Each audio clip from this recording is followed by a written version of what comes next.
What's going on, everyone? Jeremy here from the quartering, and she's back. That's right. You may not even be old enough to remember the queen bee that was Anita Sarkeesian. Now, a lot of people said a lot of vile things about Anita, and I've never been one, and if I've done it in the past, it's not okay to take things personally. In Anita's case, she was and is still a masterful grifter and was able to essentially create a problem and then sell the solution to this created problem. The idea that there was any kind of gatekeeping in the video game industry and that men were the problem that needed to be fixed in the video game history. And most of her popular videos were about 10 years ago, and we're celebrating the 10th anniversary of a hilarious time in internet lore. I wasn't really around or a part of making videos about Anita. I mean, I have over the years, but at the peak of everything, I really was just about me opening packs of Magic cards, I think, at the time. If you go back, her most popular video ever was 3.3 million views, which was just about 10 years ago, in which she promised to create a multi-part series in Tropes versus Women, a multi-part series that she never completed, never even got close to complete. The Damsel in Distress trope, Tropes versus Women, Damsel in Distress Part 2, Mrs. Male Character, 25 Invisible Benefits of Gaming While Male. These were videos that were like essentially largely laughed at. I don't know, the mainstream media worshipped it, which is kind of all you need to know. I was curious what the dislikes are now in this video. 25,000 dislikes to 15,000 likes.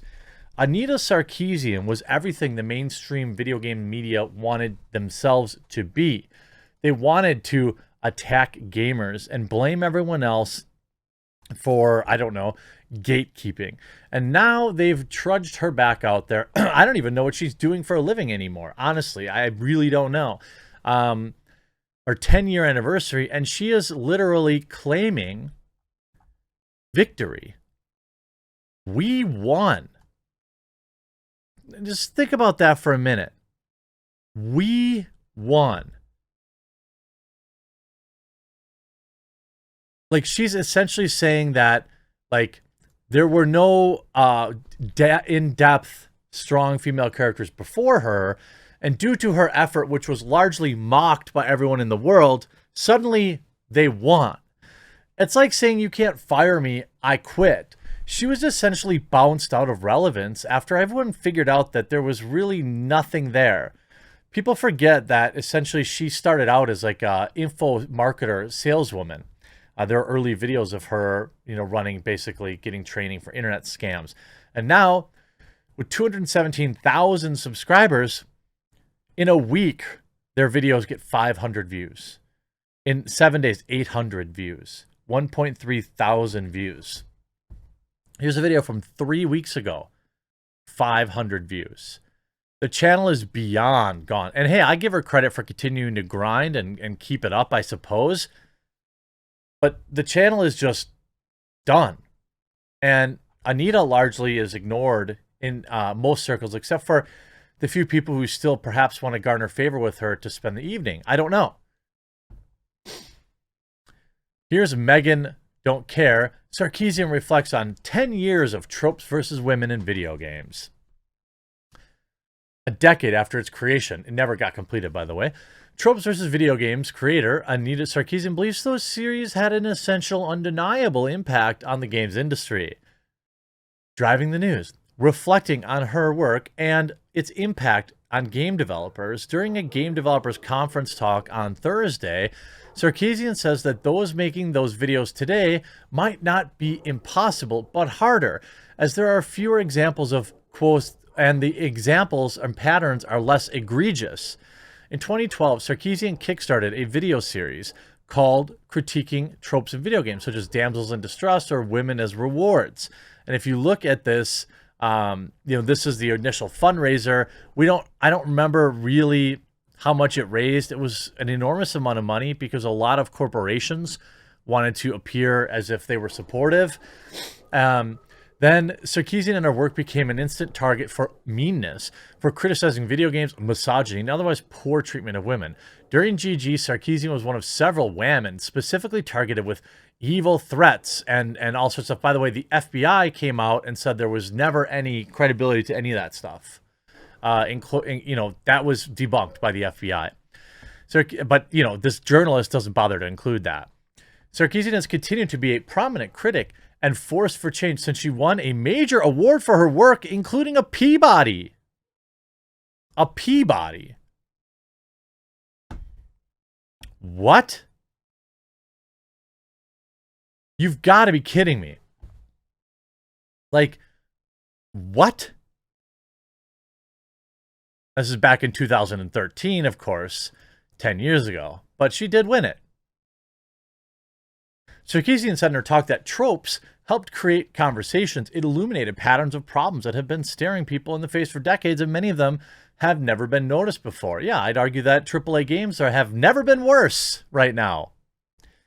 Developers have approached Sarkeesian over the years to express their regret and ignorance over including harmful stereotypes, she said. I'm not here to be your feminist priest or grant you absolution, Sarkeesian said, but I'm here to tell you that you can do better, and you can do better, and that's how change happens. Tropes and Sarkeesian herself have come to symbolize so much for so many people in so many different ways. Yeah, so many people, they can't even break 500 views on their videos. Wildly popular. This is that classic, press gaslighting. Like, literally who? Literally who? This video will get more views than any video she's uploaded in the last 2 years. But yeah, she's super impactful and super important. In one hand, I hold the trauma and fear and anger, and in the other hand, I hold tremendous and enormous pride at the contribution that Tropes has made to shifting the tide of games culture. Wow. Wow.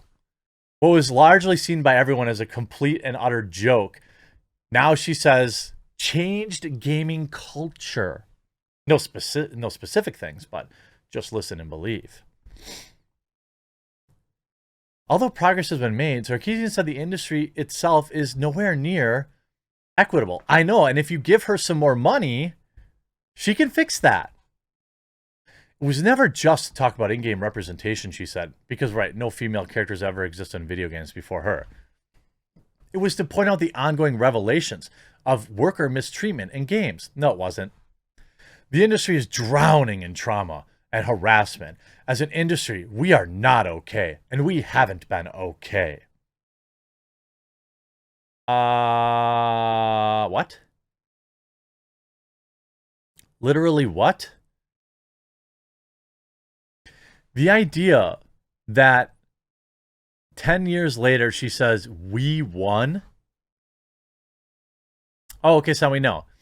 She reached her goal of modest $6,000 less than 24 hours. The total campaign reached $159,000 from almost 7,000 backers. But she also became the scale of large-scale meanie weenie campaign that filled the comment sections on her YouTube videos and went after her Wikipedia page.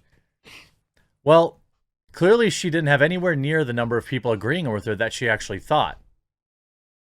I had no idea back then that my life would change so dramatically, Sarkeesian said, while showing the initial Kickstarter campaign video, but fears from straight male gamers that I would somehow attack their beloved grizzled dudes save damsels in distress type of video games open the floodgates of really mean comments and sentiments. That the fear that women are presented as more human would be funny if it weren't so tragic. Now look, do I think that people said things that were way over the line about her? Yes, and that's not okay. And I've been on record saying that. She finishes with it. I haven't been angry at video games in a while, said Sarkeesian half jokingly. In the West, games have changed. It would be much harder to do a series like Tropes with the industry games today. There's still plenty to do, and the answer lies within indie games. Indie games are trailblazers. They tackle all the subjects that are still underexposed. AAA follows later. And while there's plenty wrong with the industry, Tropes definitely had its impact in how women and minorities are portrayed in video games. Nah, I don't think so. Tropes was essential in that change. We planted the seeds 10 years ago, and now we can say we won. Did ya? Your channel's dead. You're broke. Feminist frequency, your business is broke. Nobody listens to your podcast. I don't think you won anything. I think Anita made a good amount of money along the way, though. She personally may not be broke. The business, though, is. They didn't even pay half their employees. There's several ex-employees, if I remember correctly, of Feminist Frequency who complain about never getting paid. What a wild world we live in where people just get to rewrite history. We won? Far from it, Anita. I hope you enjoyed this video. We'll talk to you again real soon.